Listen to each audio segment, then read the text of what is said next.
And that there it is. is the end of the game.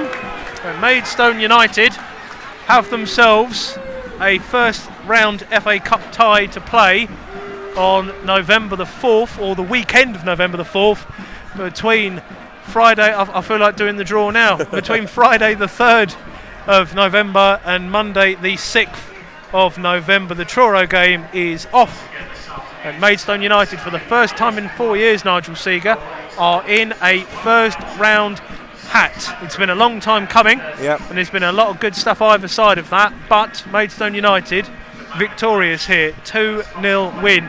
Thoughts please, Nigel, on Maidstone in the FA Cup first round? Yep, and they've done it the hard way, haven't they? You know, 3 away games to get here. Potential banana skin in the first game they played against Stenning.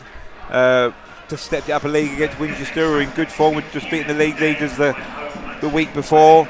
They put them away, and then coming here to Torquay again a week after they came here in the league. Again, another long journey. Could have been a slip up. We said before the commentary that Torquay would be up for this. They'd want to prove a point, and to be fair, they did. They was a lot better in the first half than they was here a week ago. Really put Maidstone under the pressure, but well, you know, when it's not your day and it's not going for you, you know, things like that with Halstead and Donnellan happen, don't they? You know, and I mean, well done to Amanchi. You know, he just continued his run, was in the right place. Couldn't believe the gift that he was given. And then, as you said on commentary, there, second half, you know, Torquay had to come out. They had to try and get a, you know, if they didn't want to have a replay, they had to get 2 goals, didn't they? And you know, gaps opened up at the back, and that proved that with that second goal. You know, good save initially by Halstead, but just not enough men back there. And Amanchi again found himself in the right place and put the ball away, and that was it. Job done. And it's they controlled it after that. So, you know, it's a good time to be a Maidstone fan at the moment, isn't it? You know, 6 wins on the bounce. Absolutely. 6 clean sheets on the bounce. That's the 6th 1-0 win. Oh no, it wasn't a 1-0 win, sorry. It was going to be the 6th 1-0 win in a row for either side in this fixture.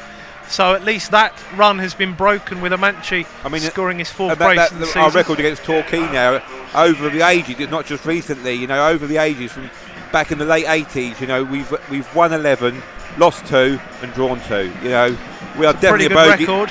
Yeah, we're definitely a bogey team too, Torquay. You know, and again that goal, you know, you just find different ways to lose it. When you're down in your luck and you know things not going for you, you're just different things happen all the time, don't they? You know, and it's just, you know, obviously Torquay are going to have a regroup, but for Maidstone it's just like onwards and upwards, you know, into that first round. And as we said, you know, either way, do you want a home draw against a lower ranked team with a potential to get to that third round? I know we was talking to Ben on the club's social media. He's saying that we want to get a lower ranked team at home, but then of course there's some big games as well. You know, if you get like the likes of Portsmouth, Reading, Derby County. You know, you said on commentary Torquay played last year.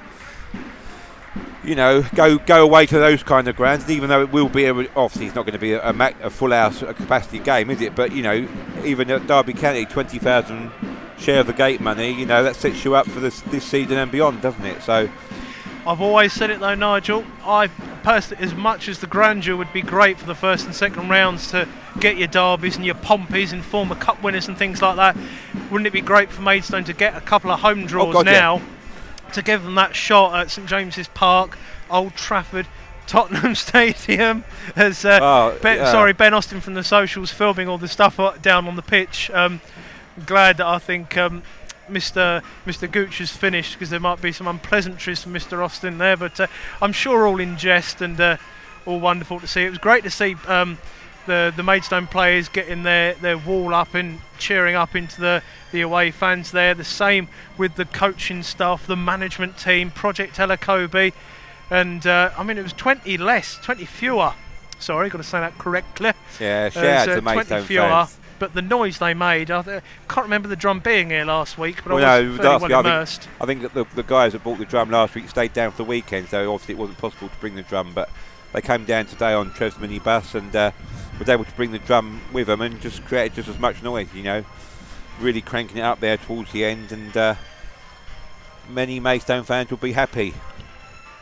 give a quick fist bump and a thumbs up to Craig Fagan down there. Everybody working to a T on and off the pitch at Maidstone United currently, and it's all coming together. And as I say, it's the 4th brace of the season for Levi Manchie, his 10th and 11th goals of the season.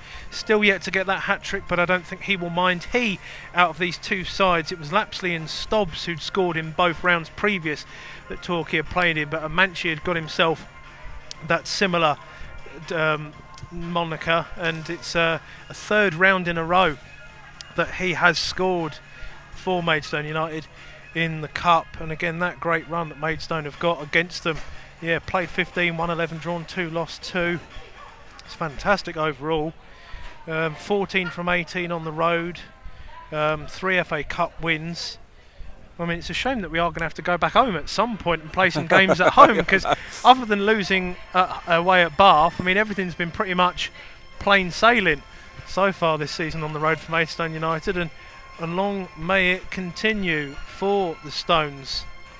Just absolutely positive vibes here as the place is almost practically empty. Everybody wants to get back into the county town in Maidstone and party this one up. It's an absolutely fantastic result and performance second half. Again, Nigel, like we said, it was a complete opposite from last week, where Maidstone were the dominant side in the first half, didn't have anything to show for it. Torquay then dominated the second half and got the lucky-ish goal from Bone. This time around, Torquay should have definitely been ahead in the first half, had 2 or 3 good chances again.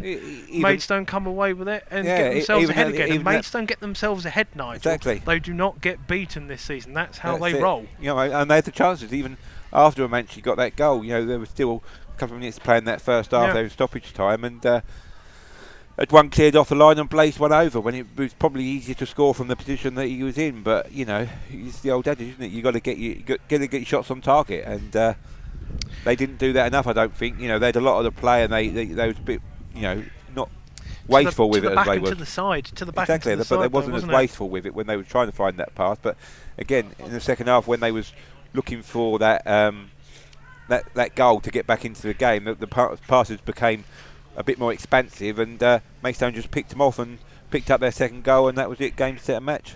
Yeah, Maidstone United, it's the 9th time they've gone ahead in a match so far this season. They've drawn 3 and won 6 of those, so obviously 12 points out of 18, and 3 cup wins. So clearly Maidstone United, a side to back once they've got the first goal, they are not going to have too many issues. They may well do come up against other sides, but again, when you consider that this is, you know, a Torquay side that have been very strong at home, it's the second time that we've stopped them in a week from scoring, and they've had 3 opportunities to do that. There are 3 times where they've been stopped. Worthing first game of the season, and Maidstone these last 2 matches in the space of a week have stopped them doing it, and an all-round performance eventually once Manchie got that lucky goal. But again, he is a poacher. That's what he does for both goals, really. That's what he was missing last year, wasn't it? No disrespect to Barham, but you know, he's got the height. You know, even in that first half, there was, or you know, the second half when he was under the cross, there was a couple of times as well. You know, the little flick-ons, and yeah, they all add up, don't they? You know, we don't know what his assists are, but you know, he's kind of assist, doesn't he? Where he just holds the ball up and he just brings others into play. And when you're under the pump, a little bit like we was in that first half, just that little bit of relief of pressure, you know, it's great to see. So, and you think as well that we've got, you know, Enzon Olim didn't play today, and Limar Reynolds, and you know, Connor Kelly as well. You Greenwich, of course, were on international duty. So. That's what it's been the last few games, though, isn't it? We've got a squad that's robust, and we've had a good 4 or 5 players missing each time, and we've still managed to come away with these results. And again, performance not 100%, but the outcome and the way it's been played has been exactly what Maidstone United have been looking for some time. And that long unbeaten run, similar to the one we had when we finished up top of the table 18 months ago, certainly could be something that Maidstone are building towards. Certainly in terms of hot take, that's probably going to be it. Just to mention that we'll be on air on Tuesday, myself and Darren Stiles, for the Kent Senior Cup game. That is now confirmed as a 7:45 kickoff. Myself and Darren will be on air from 7:30. Chris and Eric will be on air from 2:40 this time next week against Farnborough in a home league fixture. Not sure what those are, but I'm sure we'll remember what one of those is when we get back there later tonight. What have we got after that? Just one thing for the draw. Keep your eyes on the draw tomorrow. Yes, draw tomorrow. I'll come to that. 2:30, yes. ITV. So again, it'll be myself and Connor Kent at Welling on the 24th. It'll be myself and Piers Gray on the 28th at Western Supermare. Yes, it does feel a bit like the Sean Skur show at times on Stones Live, but you know, bums on seats, ears on everything else to make sure you're with us. And again, yeah, all eyes on the FA Cup draw, 2:30 tomorrow.